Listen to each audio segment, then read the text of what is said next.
What is the funniest lie to tell kids? 1. My sister told me that yellow leaves tasted like bananas and brown ones tasted like chocolate. I ate some leaves but came back and told her they didn't taste the way she said they would. She told me I must have eaten a bad batch. So, I kept trying to find the tasty ones. 2. A friend said he was once in the car with his family when they drove past an industrial plant with smoke billowing out of a chute. He asked his mom what it was, and she told him, "That's the cloud factory, those are clouds being released into the sky." He said he genuinely believed clouds were man-made for a good portion of his life.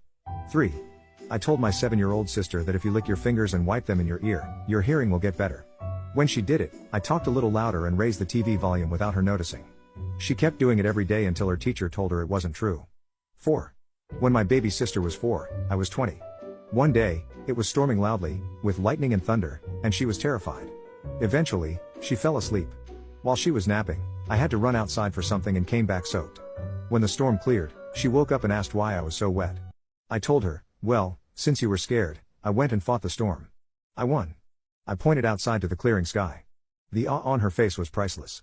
For that day, I was her hero. 5. As a child, my parents told me that if I did something bad, I was going to baby jail. I believed in baby jail until I was about 12 years old. If I started crying in public, my dad would say, "Mary, stop that. You don't want to go to baby jail, do you?" And I'd scream even louder, "I don't want to go to baby jail." I was a well-behaved kid until I realized baby jail wasn't real. Then I turned into a teenager, and when they told me juvenile detention was real, I didn't believe them. 6. That the human body is only allotted so many words a year, and if you talk too much now, you might not be able to talk for the rest of the year. 7.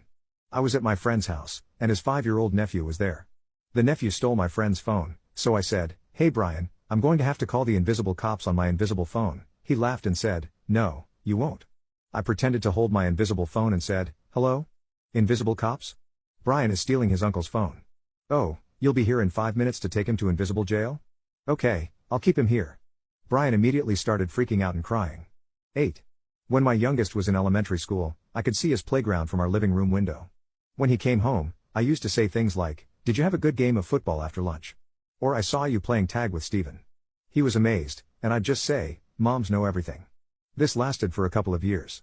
Now it's a family joke. 9. My little sister used to get upset when I wouldn't take her to PG-13 movies. I told her they were called PG-13 because only 13 people could see them at a time. I said we were too late because the 13 people had already gone in. 10. I read about a father who told his daughter she was half human, half mermaid, but she had the top half of a mermaid and the bottom half of a human. 11. When my daughter was 4, she really wanted a horse. I told her that horses eat money, and since I don't earn much, we couldn't afford one. She believed horses ate money until she was 14, when she called me an